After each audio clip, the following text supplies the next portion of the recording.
Hello बच्चों, स्वागत है आपका हिंदी निवास में। मैं पद्मलता। आज हम सुगंध दो द्वितीय भाषा में से एक कविता की इम्पोर्टेंट क्वेश्चंस पढ़ने जा रहे हैं। कविता का नाम है भक्ति पद। इसमें रैदास और मीराबाई के चौपाइयों का वर्णन किया गया है।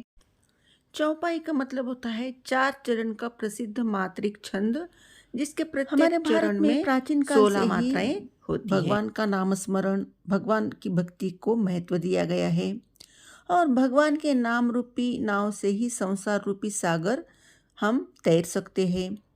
और इसका सही राह दिखाने वाला, हमें मार्गदर्शित करने वाला गुरु होता है।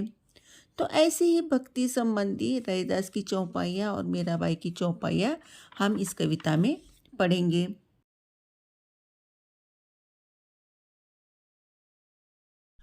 हमारे जीवन में माता पिता के बाद गुरु का स्थान जो है बहुत श्रेष्ठ है, क्योंकि गुरु ही हमारा जीवन का मार्गदर्शी है। गुरु ही हमें सही रास्ता दिखाते हैं। कबीर ने भी कहा है कि गुरु गोविंद दो खड़े काके लागो पाए, बलिहारी गुरु अपने गोविंद दियो बताए। इसका मतलब ये है, अगर गुरु और भगवान दोनों को पास में खड़ा किया जाए तो पहले मैं जो है गुरु के चरण छूऊंगा, गुरु को प्रणाम करूंगा, क्योंकि गुरु ने ही मुझे बताया है कि ये ईश्वर है। ईश्वर की पहचान जो है मुझे गुरु से ही हुई है, इसीलिए पहले मैं गुरु का चरण छूऊंगा कहकर कबीर बताते हैं। भक्ति दिखाने का हर एक का एक अलग तरीका होता है, लेकिन जो भी भक्ति दिखाए वो भक्ति जो है निराडंबर होनी चाहिए, उसमें कोई आडंबर नहीं होना चाहिए। आडंबर का मतलब है दिखावा। तो यहाँ रैदास जो है अपनी भक्ति किस तरह जताते हैं, हम अब यह इस चौपाई में पढ़ेंगे। रैदास जी भगवान से इस प्रकार कहते हैं कि हे भगवान, आप चंदन है तो मैं पानी हूँ। पानी में चंदन को मिलाने पर पानी के अंग अंग में चंदन का सुगंध भर जाता है। उसी प्रकार मुझ में आपका सुगंध भर गया है। और रैदास कहते हैं कि आप काले बादल है तो मैं मोर हूँ और आपका मैं जो है इंतज़ार कर रहा हूँ। आप मोती बनते हैं तो मैं धागा हूँ। मोती के बिना या धागे के बिना माला नहीं बन सकती। इस तरह रैदास जी जो है अपनी भक्ति यहाँ पे दिखा रहे हैं। और आखिर में रैदास कहते हैं कि भगवान, आप मेरे स्वामी हैं और मैं आपका सेवक हूँ। मेरी भक्ति हमेशा इसी तरह आपके ऊपर रहेगी। मीराबाई अपने चौपाई में एक कहती है कि मुझे भगवान का नाम रूपी रतन संपत्ति मिली है और मेरे सद्गुरु ने ही मुझे यह अमूल्य वस्तु दी है। मैं अपने गुरु की कृपा से ही मैंने उसे पाया है, लेकिन इसके बदले में मैं संसार के सभी चीज़ों को खो बैठी हूँ। फिर भी मैं बहुत खुश हूँ, क्योंकि मुझे जो धन मिला है उस धन को ना खर्च किया जा सकता है और ना कोई उसे लूट सकता है। दिन ब दिन उसमें वृद्धि ही होती है। सच रूपी नाव के नाविक जो है मेरे गुरु है और मैं अपने गुरु के सहारे ही मैं इस भवसागर को पार कर चुकी हूँ। मीरा के प्रभु गिरिधर है और वे चतुर है और उनकी कीर्ति मीराबाई खुशी खुशी से गाती है। तो बच्चों, इस कविता के मुख्य प्रश्न भी अब देख लेते हैं। रैदास का संक्षिप्त परिचय दीजिए, या कवि रैदास के बारे में आप क्या जानते हैं। आंसर देखिए। भक्तिकाल के ज्ञान मार्गी शाखा के प्रमुख कवियों में एक थे कविवर रैदास जी। इनका जन्म सन 1482 में हुआ और मृत्यु सन 1527 में हुई। इन्होंने भक्ति संबंधी अनेक चौपाइयों की रचना की। इनकी चौपाइयाँ गुरु ग्रंथ साहिब में संकलित है। इन्होंने स्पष्ट किया कि भगवान के नाम रूपी नाव से ही संसार रूपी सागर से तैर सकते हैं और भगवान को प्राप्त करने का सही मार्गदर्शन गुरु के द्वारा ही होता है। रैदास की दास्य भक्ति भावना को भक्ति पद पाठ के आधार पर वर्णन कीजिए, या कवि रैदास जी की भक्ति भावना पर प्रकाश डालिए, या रैदास जी ने अपनी तुलना किन चीज़ों से की है।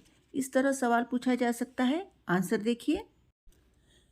रैदास की चौपाइयों में समर्पण की भावना, दास्य भक्ति को अधिक महत्व दिया गया है। रैदास अपनी भक्ति के बारे में कहते हैं कि हे प्रभु, तुम चंदन हो तो मैं पानी हूँ, हे प्रभु तुम बादल हो तो मैं मोर हूँ। बादल रूपी भगवान को मोर रूपी भक्त देखता रहता है। प्रभु जी, तुम मोती हो तो मैं धागा हूँ, आपसे मिलने से मेरी सुंदरता बढ़ती है। प्रभु जी, तुम स्वामी हो तो मैं दास हूँ। इस प्रकार कवि रैदास जी ने अपने प्रभु के प्रति अपनी दास्य भक्ति दिखाई है। चलो बच्चों, अगला सवाल पढ़ते हैं। जीवन में गुरु का क्या महत्व है, अपने शब्दों में लिखिए। आंसर देखिए। जीवन में गुरु का विशेष महत्व है। गुरु हमें ज्ञान देता है। ज्ञान हमें अच्छे बुरे में भेद करना सिखलाता है। गुरु का सच्चा ज्ञान हमें सत्य के मार्ग पर ले जाता है। गुरु द्वारा दिए गए ज्ञान को हमसे कोई नहीं छीन सकता। गुरु ज्ञान हमारे लिए एक अनमोल रत्न के समान है।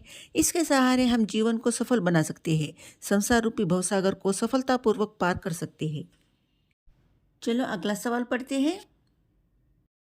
मीराबाई के बारे में आप क्या जानते हैं? आंसर देखिए। मीराबाई भक्तिकाल की कवयित्री है। मीराबाई का जन्म सन 1498 में हुआ। उनकी मृत्यु सन 1573 में हुई। मीराबाई कृष्णोपासिका है। उनकी प्रसिद्ध रचना मीराबाई पदावली है। माधुर्य भाव प्रयोग में वे पटु है। तो चलो बच्चों, अगला सवाल देख लीजिए।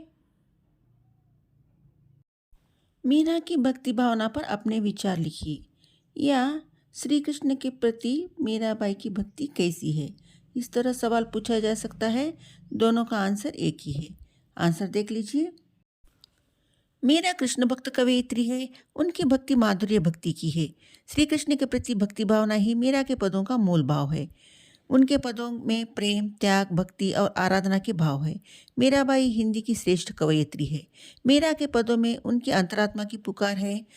उनमें हृदय की कसक है, वियोगनी का आर्तक्रंदन है, आत्मनिवेदन है और मार्मिकता तथा कोमलता का अद्भुत मिश्रण है। इन पदों में मीरा श्री कृष्ण के दर्शन पाने का उद्देश्य प्रकट करती है। मीरा की भक्ति महान है। भवसागर पार करने के लिए हमें किन की ज़रूरत है, या मीरा भवसागर को कैसे पार करना चाहती है। इस तरह सवाल पूछा जा सकता है। दोनों का आंसर एक ही है। आंसर देख लीजिए। भवसागर पार करने के लिए हमें गुरु की ज़रूरत है। गुरु हमें ज्ञान देता है। इस ज्ञान को हमसे कोई नहीं छीन सकता। इसे जितना खर्च करो उतना बढ़ता है। गुरु ज्ञान के सहारे हम अपने जीवन को सफल बनाते हैं। इसके सहारे हम संसार रूपी भवसागर को सफलतापूर्वक पार कर लेते हैं। हमारा नाम संसार में हमेशा के लिए अमर हो जाता है। रैदास व मीरा की भक्ति भावना में क्या अंतर है, स्पष्ट कीजिए। आंसर देखिए। रैदास ज्ञान मार्गी शाखा के प्रमुख कवि है। रैदास भगवान को ही हमेशा ऊंचे स्थान पर रखना चाहते हैं। उनकी भक्ति में आत्मनिवेदन, दैन्य भाव, सहज भक्ति दिखाई पड़ती है। उनके प्रभु निर्गुण हैं। रैदास भगवान को स्वामी बनाकर वह सेवक के रूप में रहना चाहते हैं। रैदास के प्रभु निराकार है। मीराबाई कृष्णोपासक कवयित्री में श्रेष्ठ है और माधुर्य भाव प्रयोग में पटु है। मीरा श्री कृष्ण की उपासना करती है। बचपन में ही मीरा के मन में कृष्ण के प्रति प्रेम भाव अंकुरित हुआ। उनकी भक्ति माधुर्य भक्ति की है। मीराबाई बताती है कि भगवान के नाम रूपी नाव से ही संसार रूपी सागर को पार कर सकते हैं। इसका सही राह मार्गदर्शन गुरु द्वारा होता है। समर्पण की भावना है। चलो बच्चों, अगला सवाल देख लेते हैं। आपको वीडियो अच्छा लगता है तो लाइक ज़रूर कीजिएगा। मीराबाई के भक्ति पदों का भाव अपने शब्दों में लिखिए, या मीरा के पद का भाव अपने शब्दों में लिखिए, या मीरा ने गुरु की महिमा का वर्णन किस प्रकार किया है, पाठ के आधार पर स्पष्ट कीजिए, या मीरा ने राम रतन धन पाने में गुरु की कृपा का वर्णन किया है, पाठ के आधार पर अपने विचार लिखिए। इस तरह बदल बदल कर सवाल पूछा जा सकता है बच्चों।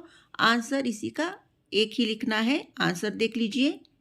आंसर लिखने से पहले आपको कविता का नाम, कवयित्री का नाम और उनका जीवन काल, प्रसिद्ध रचना और उनकी विशेषताएं लिखनी है।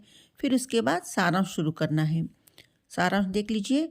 मीराबाई कहती है कि मुझे मिली है, मुझे भगवान का नाम रूपी रतन संपत्ति मिली है। मेरे सद्गुरु ने मुझे यह अमूल्य वस्तु दी है। उनकी कृपा से मैंने उसे स्वीकार किया है। जन्म जन्म की भक्ति रूपी मूलधन को मैंने पाया है, लेकिन इसके बदले में संसार के सभी चीज़ों को खोई हूँ।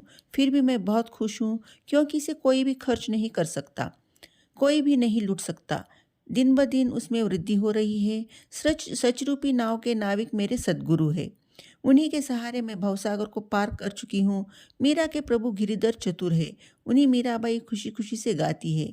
इस प्रकार मीरा ने इन पदों में श्री कृष्ण को सद्गुरु की कीर्ति बनाकर उनका दर्शन करने का उद्देश्य प्रकट किया है। विशेषता: इसमें सांसारिक बंधनों का त्याग, ईश्वर के प्रति समर्पण की भावना है, रागात्मक शैली है। तो बच्चों, इस कविता के कुछ इंपॉर्टेंट क्वेश्चंस मैंने आप लोगों को शेयर किया है जो आपके एग्जाम के लिए उपयोगी है।